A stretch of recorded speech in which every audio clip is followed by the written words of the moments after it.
नमस्कार, अभिवादन स्वीकार कीजिए। आप देख रहे हैं कंटाप न्यूज, आपके साथ मैं हूं शबाब। उत्तर प्रदेश में अगर आप भाजपा से लड़ाई में केवल समाजवादी पार्टी को मानते हैं या आपको ऐसा लगता है कि कांग्रेस और समाजवादी पार्टी मिलकर भारतीय जनता पार्टी को हरा सकती है और आपकी नजर में बहुजन समाज पार्टी या बसपा बिल्कुल शून्य पर है, तो आप गलत सोच रहे हैं। बहुजन समाज पार्टी जिस तरह क्षण क्षण धीरे धीरे पॉलिटिकली अपनी लड़ाई को मजबूत कर रही है, जिस तरह धीरे धीरे वो अपने सारे खाने फिट कर रही है, और केवल उत्तर प्रदेश में ही नहीं, दूसरे राज्यों में भी, फिर चाहे वो उत्तराखंड हो, पंजाब हो, केरला हो, छत्तीसगढ़ हो, मध्य प्रदेश हो, तमाम राज्यों में हाल फिलहाल के दिनों में तमाम राज्यों में हो रहे निकाय चुनाव बहुजन समाज पार्टी में बहन जी के कुशल निर्देशन की कहानी बताते हैं।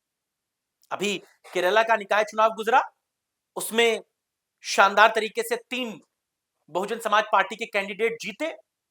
एक नई कहानी लिखी गई, एक नई बात कही गई। हालांकि सोशल मीडिया पर main stream media Bahujan Samaj party या बहन जी को उतनी तवज्जो नहीं देती। आप ढूंढ के देखिएगा, आपको साइट किसी बड़ी साइट पर खबर नहीं मिलेगी कि बसपा की परफॉर्मेंस कैसी थी केरला में। कुछ यही कमोबेश हाल पंजाब में भी रहा। पंजाब के निकाय चुनाव के जो नतीजे आ रहे हैं, उसमें बसपा के लिए बहुत सारी चीजें फेवरेबल हैं, बहुत सारी चीजें बहुत अच्छी हैं। जब मैं आपको ये खबर बता रहा हूं, तब तक पंजाब के निकाय चुनाव में ब्लॉक समिति में 40 सीटें बहुजन समाज पार्टी जीत चुकी है और जिला परिषद की 5 सीटें जीत चुकी है। बहुत सारी खबरें चल रही हैं सोशल मीडिया पर, कोई 100 खबर बता रहा है सीटें, कोई 50, कोई 100, 200, 500, इससे 40 सीटें ब्लॉक समिति की जीती हैं और 5 सीटें जिला परिषद की जीती हैं बसपा ने। और ये बातें हम बहुजन समाज पार्टी के जो ऑथेंटिक लोग हैं वहां पर, उनसे बात करने के बाद आपको बता रहे हैं। तो बहुत ज्यादा इधर उधर भटकने की जरूरत नहीं, इतने ही कैंडिडेट वहां पर जीते हैं। हालांकि काउंटिंग अभी चल रही है, 2 4 5 लोग बढ़ सकते हैं, अब उसको ऑथेंटिक नहीं कहा जा सकता अभी। एक बात।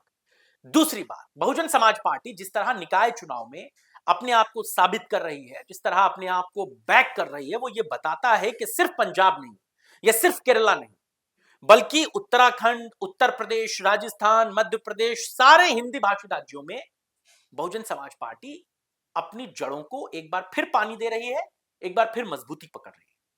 भाई, पंजाब तो बहुजन समाज पार्टी के संस्थापक कांशीराम जी की जन्मस्थली रहा है ना। एक वक्त था वहां पर तो लीडर ऑफ अपोजिशन भी बहुजन समाज पार्टी का था। सोच लीजिए कितनी पावर रही थी उस वक्त में। 1989 में जब उत्तर प्रदेश से पहली बार बसपा का सांसद जीता, तो दूसरा राज्य पंजाब था जहां से सांसद जीत करके बसपा के बैनर पर लोकसभा पहुंचा था। ये बहुजन समाज पार्टी का मतलब एक जनाधार रहा है, ऐसा नहीं है कि वो यूं ही जीत रही। और हाल फिलहाल के दिनों में उत्तर प्रदेश हो, दिल्ली हो, तमाम राज्यों में बहन जी ने जो बैठकें ली, बहन जी ने जो फीडबैक की टीम बनाई और एक संगठित होकर एक दिशा निर्देशन में काम हुआ, उसका नतीजा है कि पंजाब में बहुजन समाज पार्टी के लिए बड़ी सुखद खबर आई। और इस खबर के साथ एक चीज और बढ़ चली है, एक चीज की बात और बड़ी चर्चाओं में है कि क्या कांग्रेस को बहुजन समाज पार्टी के साथ गठबंधन कर लेना चाहिए। क्या कांग्रेस को अब तमाम राज्यों में अलग अलग क्षेत्रीय पार्टियों से गठबंधन करने की बजाय बसपा के साथ गठबंधन करके चुनाव में उतरना चाहिए विधानसभा के। ये बातें बहुत तेजी से चर्चाओं में, और इसीलिए उत्तर प्रदेश में कांग्रेस के तो कई सांसद और नेता ये चाहते हैं कि समाजवादी पार्टी से कांग्रेस का गठबंधन ना हो, बसपा से। उसके पीछे जो उनका लॉजिक है, वो पहला तो लॉजिक यही है कि समाजवादी पार्टी से ज्यादा सीटें पर हम बार्गेनिंग कर लेंगे, बसपा से हम ज्यादा सीटें लड़ लेंगे, समाजवादी पार्टी तो इतनी सीटें देगी नहीं। और दूसरा, उनको ये लगता है कि दलित और मुसलमान का जो कॉम्बिनेशन है, उस पर अगर हम काम करेंगे तो कांग्रेस के लिए फ्रूटफुल जगह उत्तर प्रदेश में बन सकती है। कुछ यही कहानी पंजाब में भी जा रही है। पंजाब विधानसभा चुनाव के लिए निकाय चुनाव के बाद ये चर्चा चल पड़ी है कि क्यों ना बहुजन समाज पार्टी और कांग्रेस को एक साथ गठबंधन में चुनाव विधानसभा का लड़ाया जाए। और अगर ऐसा होता है तो आम आदमी पार्टी, भारतीय जनता पार्टी, अकाली दल, तमाम लोग हाशिए पर चले जाएंगे, बात जान लीजिए।